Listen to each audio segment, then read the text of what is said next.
அனைவருக்கும் வணக்கம்ப்பா. இப்போ நம்ம லக்பதி தீதி ஆஜீவிகா ஆப்பில் போடுறோம் இல்லைங்களா, அதை வந்து நமக்கு எந்த லாங்குவேஜில் வேணுனாலும் நம்ம எடுத்துக்கலாம். அதுக்கு மேலே பாருங்கள், நமக்கு லாங்குவேஜ் போட்டிருக்காங்க. இங்கிலீஷ், அசாம், பெங்காலி. அப்படியே நம்ம கீழே எடுத்துகிட்டே வந்தோம் அப்படின்னா தமிழில் கிளிக் பண்ணிட்டோங்களா. நமக்கு இப்போ இந்த தமிழில் பார்த்துக்குறோம் அப்படின்னா இதை கிளிக் பண்ணிக்கலாம். இல்லை இங்கிலீஷ்லேயே இருக்கட்டும் அப்படின்னா இங்கிலீஷ்லேயே கிளிக் பண்ணிக்கலாம். நெக்ஸ்ட்டு இந்த டேஸ்ட் போர்டுன்னு இருக்கு இல்லைங்களா, சாத்தியமான லக்பதி திதி. இந்த இதை கிளிக் பண்ணோம் அப்படின்னா நம்ம ஏற்கனவே பண்ணி வச்சுருக்கோம் இல்லைங்களா, ஒரு உறுப்பினர்களுக்கு எத்தனை பேர்த்துக்கு நம்ம பண்ணியிருக்கோமோ அவங்களோட மெம்பர்ஸை காட்டும். திரும்ப நம்ம இந்த மொத்த உறுப்பினர்கள் அப்படின்றத கிளிக் பண்ணோம் அப்படின்னா நம்ம ஏற்கனவே பண்ணியிருக்கிறது வரும்.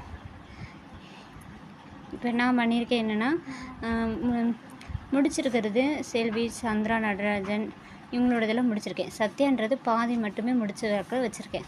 அவங்களோடதை நான் இப்போ எடுக்கிறேன். இதில் வாழ்வாதார நடவடிக்கைகள் மீன்ஸ் லைவ்ஹுட்டு, அந்த ஆக்டிவிட்டி என்னன்றதை நம்ம எடுக்கிறோம். இதில் இவங்களுக்கு நான் எதுவுமே இன்னும் போடலை. ஸோ இப்போ கால்நடை பராமரிப்பு அப்படின்றத எடுத்துக்கிறேன். செயல்பாட்டை இதில் வந்து நம்ம விலங்குகளின் வகைகள் அப்படின்றத கிளிக் பண்ணிக்கிறோம். நான் இங்கே வந்து கவ் கொடுத்துக்கிறேன். இவங்க வீட்டில் இப்போ வந்து ஒரே ஒரு மாடு தான் இருக்குது. ஸோ ஒன்றுன்னு கொடுத்துக்கிறேன். இப்போ தொடர்ச்சியான வருமான ஆதாரமாக உள்ளதா அப்படின்றது நமக்கு வந்து இன்கம் வந்து இது தொடர்ச்சியாக அதில் கிடைக்கும் அப்படிங்கிறது எது அப்படின்னு சொல்லி கேட்டிருக்காங்க. ஆம்னு நான் கொடுத்துக்கிறேன். இல்லை அதிகம் விற்பனையாகும் பொருள், அதிகமாக நமக்கு என்ன மாட்டிலேருந்து என்ன விற்பனையாகும், பால் தான் அதிகமாக விற்பனையாகும். ஸோ மில்க்குன்னு கொடுத்துக்கிறேன். இப்போ இங்கே மொத்தம் உற்பத்தி இருக்குது இல்லைங்களா, அது வந்து எப்படி போட்டாலும் நம்ம ஒரு குவார்ட்டருக்கு தான் போடுவோம். ஒரு குவார்ட்டர் மீன்ஸ் வந்து 3 மாதத்துக்கு. ஒரு மாதத்துக்கு எவ்வளோ பால் கறக்குது ஒரு மாடு ஒரு நாளைக்கு அப்படின்றத ஒரு மாதத்துக்கு கன்வெர்ட் பண்ணி அதுலேருந்து 3 மாதத்துக்கு எவ்வளோ அப்படின்றத நம்ம கால்குலேட் பண்ணி போடணும். இப்போ ஒரு நேரத்துக்கு ஒரு மாடு வந்து 3 லிட்டரு கறக்குது அப்படின்னா ஒரு நாளைக்கு 6 லிட்ரு. அதே வந்து 30 நாளைக்கு நம்ம கன்வெர்ட் பண்ணால் அதாவது ஒரு மாதத்துக்கு 6 × 18 180 லிட்டர். நம்ம ஒரு குவார்ட்டருக்கு பண்ணுறோம் அப்படின்னா அதே 3 மாதத்துக்கு. அப்போ 180 3ஆல் பெருக்கிக்கிறோம். 180 3ஆல் பெருக்கி போடுறோங்களா. 180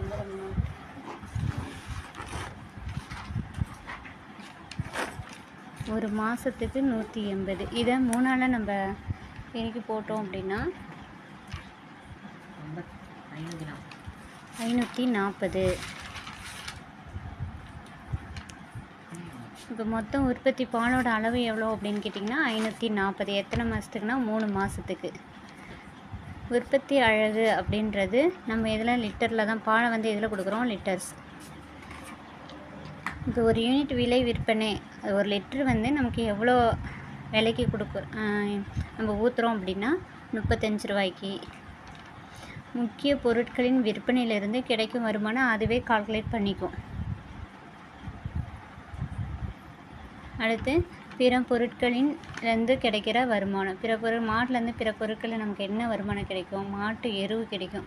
அது வந்து நமக்கு ஒரு குவார்ட்டருக்கு கிடைக்காது, ஒரு வருஷத்தை ஒட்டி தான் நமக்கு எருவு கிடைக்கும். ஸோ அந்த இடத்துல நம்ம வந்து 0 போட்டுடணும். 0 போட்டுக்கலாம். அல்லது நீங்கள் வந்து கொஞ்சமாக அந்த ஒரு கூடையாக விற்கிறோம் அப்படின்ற மாதிரி இருந்ததுன்னா ஒரு அமௌண்ட்டு போட்டுக்குங்க. நான் இங்கே 0 கொடுத்துக்கிறேன். விலங்கு விற்பனையிலேருந்து கிடைக்கும் வருமானம். ஒரு சிலர் இப்போ நிறைய மாடு வச்சுருந்தோம் அப்படின்னா நம்ம ஒரு மாடு விற்கிறோம், அதுலேருந்து நமக்கு ஒரு அமௌண்ட்டு கிடைக்கும் அப்படின்றத இங்கே மென்ஷன் பண்ணலாம். ஆனால் நம்ம வச்சுருக்கிறதே இப்போ இங்கே வந்து நான் ஒரு மாடு தான். ஸோ அங்கேயும் நான் 0 கொடுத்துக்கிறேன்.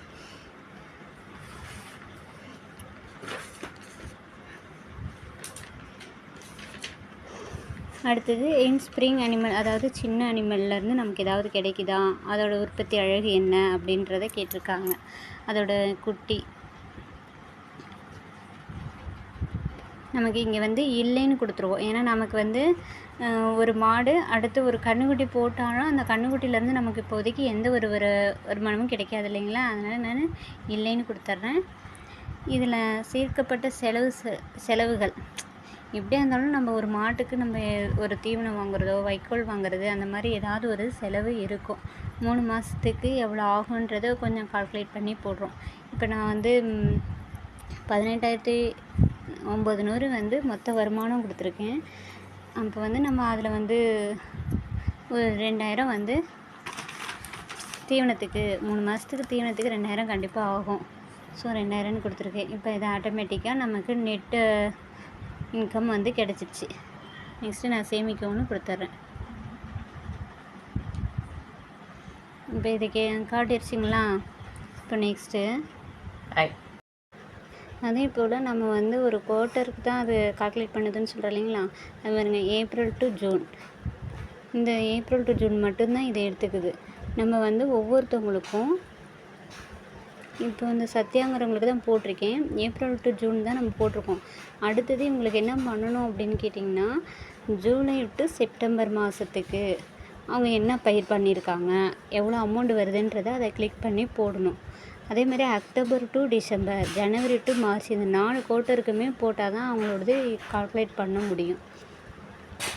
அதனால் இப்போ ஜூலை டு செப்டம்பர் மாதம் நான் போட்டுக்கிறேன். இப்போ அவங்களோட இது ஆக்டிவிட்டி இதில் ஒன்றுமே காட்டாது. இனிமேல் தான் நம்ம கொடுக்குறோம் அவங்களுக்கு. கடைசி காலாண்டில் உறுப்பினர் விவரங்கள் உள்ளனவான்னு கேட்டிருக்கு இல்லைங்களா? அந்த இடத்துல கிளிக் பண்ணிவிட்டு எஸ் கொடுத்துட்டு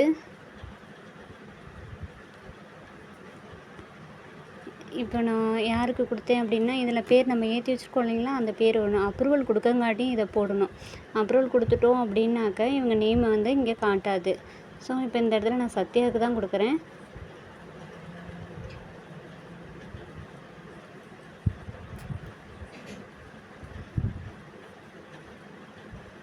அவங்களுக்கு திரும்ப சுய விவரம்லாம் காட்டுது இல்லைங்களா?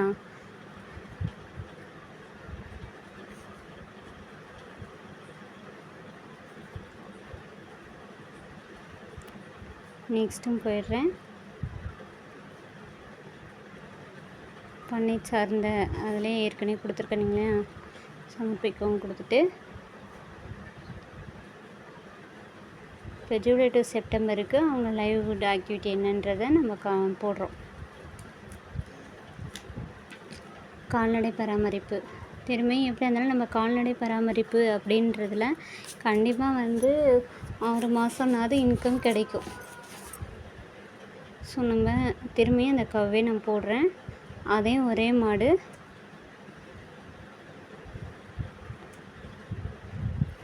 அதிக விற்பனையாகும் பொருள் மொத்த உற்பத்தி. இப்போ வந்து பாலோட அளவுமே குறையும் இல்லைங்களா? நமக்கு ஃபஸ்ட்டில் கறக்கிற மாதிரி ஒரு 6 மாதத்துக்கு மேலேனா என்ன இப்போ 5 மாதத்துக்கு மேலே கொஞ்சம் குறையலாம், இல்லைனா அப்படியேவும் இருக்கலாம். நான் அப்படியே இருக்கிற மாதிரி 180 லிட்டர்னு போட்டுடுறேன்.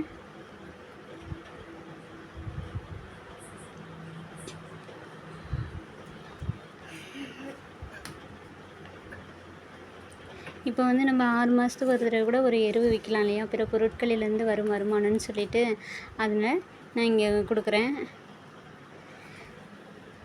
ஒரு 1000 கொடுக்குறேன்.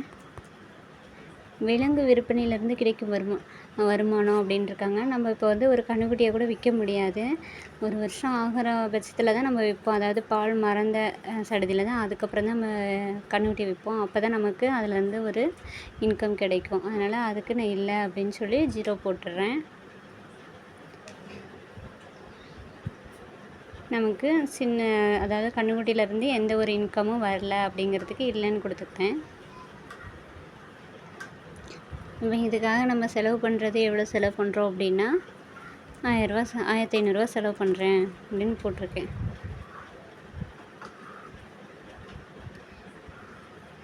இப்போ இந்த சத்யாங்கிறவங்களுக்கே நான் என்ன பண்ணியிருக்கேன்னா 2 குவார்ட்டருக்கு நான் கொடுத்துருக்கேன். ஃபஸ்ட்டு குவார்ட்டருக்கும் கவுல கொடுத்துருக்கேன், செகண்ட் குவார்ட்டருக்கும் கவுல கொடுத்துருக்கேன்.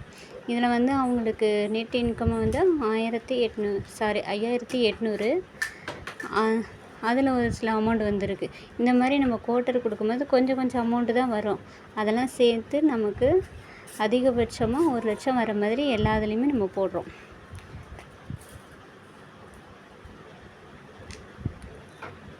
நெக்ஸ்ட்டு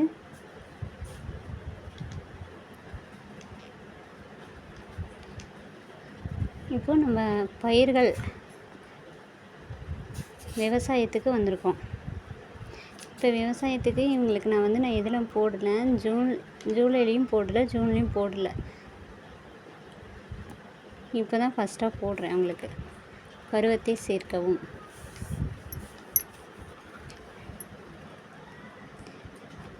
காரிஃப், ரைஸ்,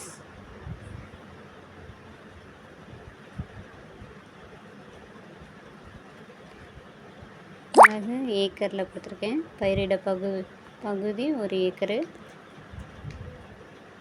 உற்பத்தியின் அலகு கிலோகிராம். மொத்த உற்பத்தி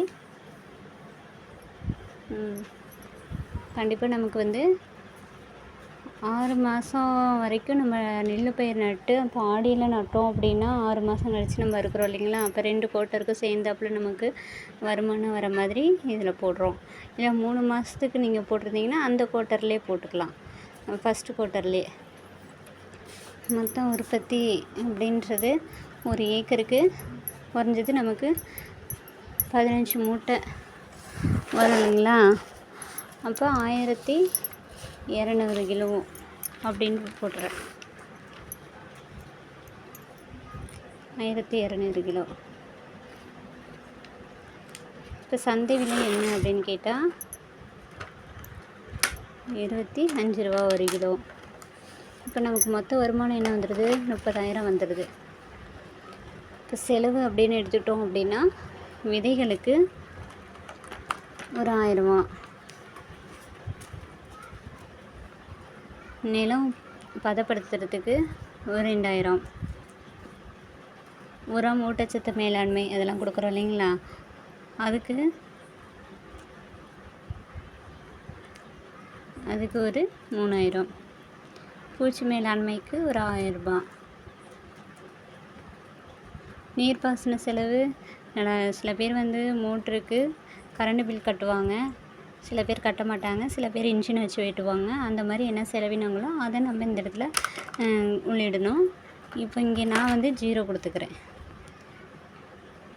உழைப்பு செலவு அப்படின்றது நம்மளோட உழைக்கிற செலவு இருக்கு இல்லைங்க, நம்ம அதுக்காக நம்ம எப்படி பாடுபடுறோம் இல்லைங்களா, அந்த செலவு என்னென்னு கேட்குறாங்க. நான் இங்கே 0 கொடுத்துக்கிறேன். பிற செலவு அப்படிங்கிறது ஒரு 1000 ரூபா எக்ஸ்ட்ரா, எந்த செலவு பண்ணியிருக்கோன்றது தெரியல, அதுக்கு அதை கொடுத்துக்கிறேன். மொத்தம் நமக்கு செலவினங்கள் 8000. 30,000ல் 8000 போயிடுச்சுன்னா 22,000 நமக்கு நெட் இன்கம்மாக கிடைக்கிறது.